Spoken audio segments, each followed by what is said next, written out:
அளவிலா கருணையும் இணையிலா கிருபையுமுடைய எல்லாம் வல்ல இறைவனின் திருநாமம் போற்றி ஆரம்பம் செய்கின்றேன். சாந்தி சமாதானம் இந்த உலகத்திற்கு வந்த இறைத்தூதர்கள் மீதும் இறுதியாக வந்த இறைத்தூதரின் மீதும் அவரை பின்பற்றி வாழ்ந்த தோழர்கள் தோழியர்கள் மீதும் இன்னும் அவருடைய குடும்பத்தார் மீதும் உங்கள் அனைவரின் மீதும் இறைவனுடைய அருளும் பாக்கியமும் சாந்தியும் சமாதானமும் என்றென்றும் நிலவட்டுமாக என்று சொல்லிக்கொண்டு எனது உரையை ஆரம்பம் செய்கின்றேன். படைத்தவனை அறிவோம் என்ற தலைப்பில் ஒரு சில கருத்துக்களை உங்களோடு பகிர்ந்து கொள்ள ஆசைப்படுகின்றேன். ஒரு விஷயம் உங்களுக்கு மீண்டும் மீண்டும் நினைவுபடுத்தப்படுகிறது. அதுதான் உங்களை படைத்தவன் யார் என்பது. வாழ்க்கையிலுடைய நோக்கங்களில் மிக முக்கியமானதும் முதன்மையானதும் அதுதான். தெர் இஸ் எ ப்ரியாரிட்டி என்று சொல்வார்கள். பல விஷயங்கள் நம்மிடையே இருந்தாலும் நாம் என்ன செய்வோம், சில விஷயங்களுக்கு முக்கியத்துவம் கொடுப்போம், ப்ரியாரிட்டி கொடுப்போம் இல்லையா? அதை போல உங்களுடைய வாழ்க்கையினுடைய மிக முக்கியமான நோக்கமும் முதன்மையான நோக்கமும் தெர் இஸ் அன் ப்ரியாரிட்டி என்று சொல்வார்களே, அதுபோல முக்கியமானது உங்கள் வாழ்க்கையினுடைய நோக்கம் படைத்தவனை அறிவது. ஆகவே ஒரு தமிழ் பாடல் சொல்லும், படைத்த படைப்பெல்லாம் படைத்தான் மனுவுக்காக, மனுவை படைத்தான் அவனை வணங்க, அவனை வணங்க. திருமூலர் சொன்னார், ஒன்றே குலம் ஒருவனே தேவன் என்று. ஒன்றே குலம், ஒரு குலம், ஒரு தேவன் இருந்தால் ஒரு குலம் இருக்கும், பல தெய்வம் இருந்தால் பல குலங்கள் இருக்கும் என்பதுதான் அதற்கான சரியான அர்த்தம். திருக்குறள் சொல்லியது, அகர முதல எழுத்தெல்லாம் ஆதி பகவன் முதற்றே உலகு. ஆதியும் அந்தமும் இல்லாத அந்த பகவானை அறிந்து கொள்வதுதான் அந்த படைப்புகளிலே மிகச்சிறந்த உயர்ந்த நோக்கம். எழுத்து அறிவித்தவன் இறைவன். அந்த எழுத்தை அறிவித்த இறைவனை நீங்கள் கண்டு கொள்ள வேண்டும், நீங்கள் அறிந்து கொள்ள வேண்டும் என்பதுதான் அந்த ஆதி பகவன். ஆதியும் அந்தமும் இல்லாத அந்த இறைவனை நீங்கள் தெரிந்து கொள்ள வேண்டும் என்பதுதான். ஆகவே ஒரு பாடல் சொல்லும், உலகம் பிறந்தது எனக்காக, ஓடும் நதிகள் எனக்காக, மலர்கள் மலர்ந்தது எனக்காக, எல்லாம் உனக்காக, நீ இறைவனுக்காக, நீ இறைவனுக்காக. பல முனிவர்கள், பல ரிஷிகள், பல ஞானிகள் கண்ட உண்மையும் சொன்ன உண்மையும் இதுதான். ஒரே ஒரு இறைவன் தான், அவனை மட்டுமே நீங்கள் வணங்குங்கள் என்று. ஒரு மனிதன் தான் படைக்கப்பட்ட நோக்கம் என்னவென்று தெரியாமலே வாழ்வது உலகத்திலேயே அவலங்களிலே பெரும் அவலம். இதைவிட பெரிய அவலம் என்ன இருக்க முடியும் சகோதர சகோதரிகளே? ஆகவே நீங்கள் இதனை குறித்து சிந்திக்க வேண்டும். ஒரு 4 கேள்விகள், அடிப்படை கேள்விகள் ஒரு மனிதனுக்கு நிச்சயமாக இந்த உலகத்தில் தெரிந்திருக்க வேண்டும். அது யார்? நான் யார்? முதல் கேள்வி, நான் யார்? நான் எங்கிருந்து வந்தேன்? அடுத்த கேள்வி, நான் எங்கிருந்து வந்தேன்? எதற்காக வந்தேன்? மூன்றாவது கேள்வி, எதற்காக வந்தேன்? நான்காவது, நான் எங்கே செல்ல போகிறேன்? நான் யார்? நான் இறைவனுடைய பிரதிநிதி. இறைவனுடைய ஆவியை கொண்டு தூய்மையாக படைக்கப்பட்ட இறைவனுடைய பிரதிநிதி நான். இட் இஸ் அன் வைஸ்ராய் என்று சொல்வார்கள். அரசர் அங்கே இருப்பார், வைஸ்ராய் இங்கே இருப்பார். அரசருடைய ஆணைகளை கேட்டு அவர் அதனை அமல்படுத்துவார். அதுபோல இறைவனுடைய ஆணைகளை நீங்கள் கேட்டு கட்டுப்பட்டு வாழ உங்களை இறைவன் இந்த பூமியிலே அனுப்பியிருக்கிறார். ஆகவே நீங்கள் இறைவனுடைய பிரதிநிதி. நான் எங்கிருந்து வந்தேன்? இறைவனிடமிருந்து வந்தேன். என்னை படைத்தவன் இறைவன். இதில் எனக்கு எந்த பங்கும் இல்லை. அவன் தன்னுடைய ஆவியை ஊதி உங்களை தூய்மையாக படைத்திருக்கின்றான். ஆகவே நீங்கள் இறைவனிடமிருந்து வந்தீர்கள். எதற்காக வந்தேன்?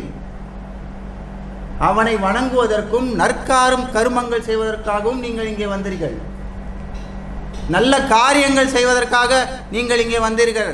அவனை வணங்கி நல்ல காரியங்கள் செய்வதற்காக நீங்கள் இங்கே அனுப்பப்பட்டுள்ளீர்கள். எங்கே செல்ல போகிறோம்? இறுதியாக எங்கிருந்து வந்தோமோ இறைவனிடமிருந்து வந்தோம், இறைவனிடமே நாம் செல்ல போகிறோம். ஆகவே ஒருவர் மரணித்தால் முஸ்லிம்கள் பலரும் சொல்லக்கூடிய வார்த்தை, அவனிடமிருந்தே வந்தோம், மீண்டும் அவனிடமே மீளுதல் இருக்கிறது என்று சொல்வார்கள்.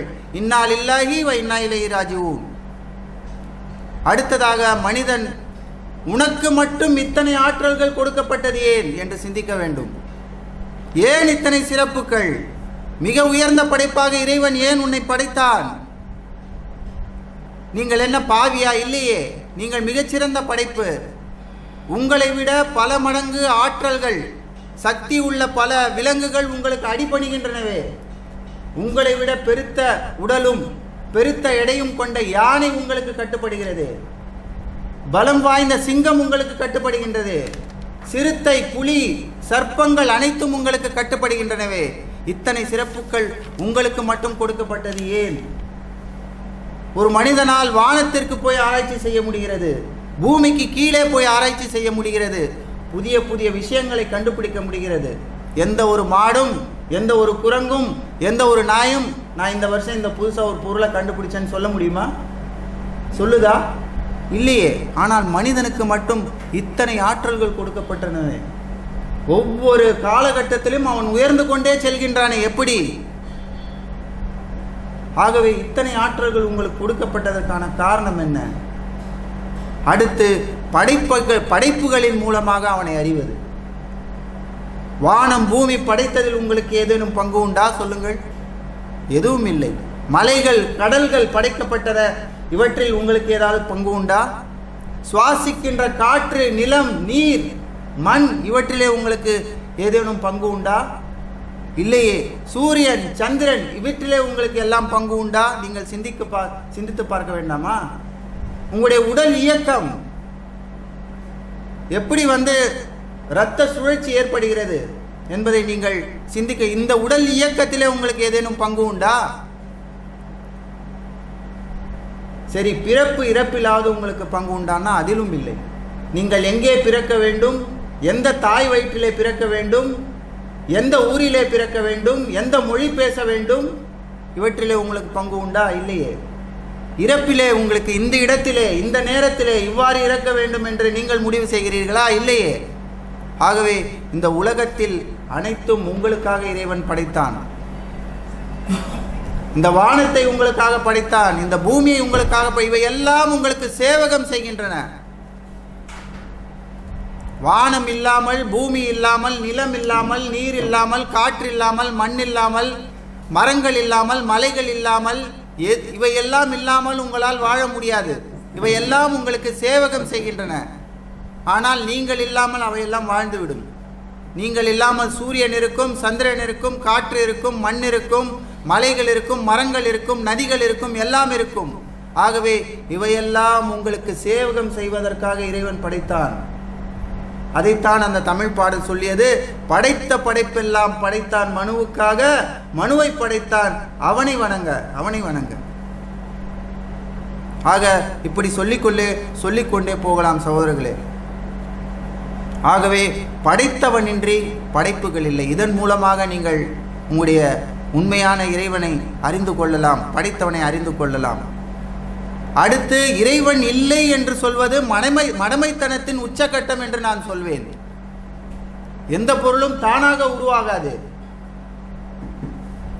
சாப்பிடுவது கூட நம்முடைய சாய்ஸ், இந்த பொருளை சாப்பிடலான்ட்டு. ஆனால் அது உள்ளே சென்று ஜீரணிச்சு இன்னென்ன இடங்களுக்கு இன்னென்ன சக்திகள் கொடுக்க வேண்டும் என்று நிர்ணயிப்பது நீங்களா? இல்லையே. மலத்துக்கு என்று தனியாக ஒரு வழி, சத்துக்கு என்று தனியாக ஒரு வழி. ஆகவே இதனை குறித்தும் நீங்கள் சிந்திக்க வேண்டும். ஆகவே படைத்தவனின்றி படைப்புகள் இல்லை. இறுதியாக மனிதன் தன்னுடைய மரண தருவாயில் உண்மையான இறைவன் யார் என்பதை அறிந்து கொள்வான். ஆகவே எல்லோரும் என்ன நினைக்கிறேன், எனக்கு மரணமா, அது ரொம்ப நாளைக்கு அப்புறம் இருக்கு, ரொம்ப நீண்ட வருடம் இருக்கு அப்படின்னு சொல்லிட்டு நினைக்கிறாங்க. இல்லை, இப்படி செய்யறதுக்குள்ள வாழ்க்கை முடிந்துவிடும் சகோதரர்களே. ஒரு சுடக்கு போதும். ஆகவே இன்றைக்கு அதனால்தான் மண்ணறையில் கேட்கப்படுகின்ற கேள்விகளையே முதல் கேள்வி எது தெரியுமா? உன்னுடைய இறைவன் யார் என்பதுதான். நீ எவ்வளவு கல்வி அறிவு பெற்றாய், உன்னுடைய குடும்பத்தாருடைய நிலை என்ன, உன்னுடைய சமூகம் என்ன, இதையெல்லாம் கேள்வி கேட்கப்படாது.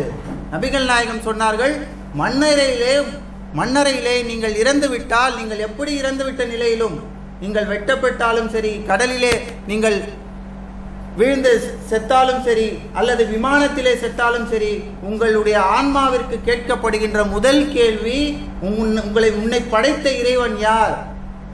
இதுதான் முதல் கேள்வி.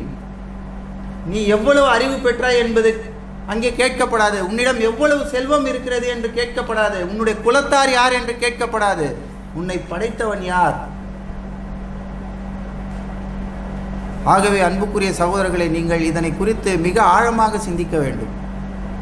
இந்த செய்தி இன்றைக்கு உங்களுக்கு சொல்லப்பட்டு விட்டது. நபிகள் நாயகம் சொன்னார்கள், ஆணவம் தற்பெருமை என்றால் என்ன தெரியுமா என்று கேட்டார்கள். ஒருவர் கேட்டார், நல்ல உடை உடுத்துவதும் தன்னை அழகாக வெளிப்படுத்திக் கொள்வதும் ஆணவமா தற்பெருமையா என்று கேட்டபோது இல்லை என்று சொன்னார்கள். மிக அழகாக சொன்னார்கள், சத்தியத்தை மறுப்பதும் பிறரை இழிவாக கருதுவதும் என்று. சத்தியத்தை மறுப்பது, ஒரு செய்தி உங்களிடம் வந்து உள்ளது, அந்த செய்தி உண்மை என்று உங்களுக்கு தெரியும், சத்தியம் என்று தெரிகிறது, இருந்தும் அதை மறுப்பது, இன்னும் பிறரை இழிவாக கருதுவது. ஆகவே இந்த வேதம் சத்தியமான வேதம். அது சத்தியம் என்பது அதுவே பறைசாற்றுகிறது. ஆகவே இந்த வேதத்தை குறித்து நீங்கள் அதிகமாக சிந்திக்க வேண்டும். உங்களை படைத்ததற்கான நோக்கம் என்ன என்பதை நீங்கள் சிந்திக்க வேண்டும். மரணத்துக்கு முன் உங்களுடைய உண்மையான இறைவன் யார், உங்களை படைத்த இறைவன் யார் என்பதை அறிந்து கொள்வது நோக்கங்களிலே மிகச்சிறந்த, மிக உயர்ந்த நோக்கம், மிக முதன்மையான நோக்கம். there is a priority என்று சொல்லிக்கொண்டு வாய்ப்பளித்த இறைவனுக்கு நன்றி கூறியவனாக எனது உரையை முடித்துக்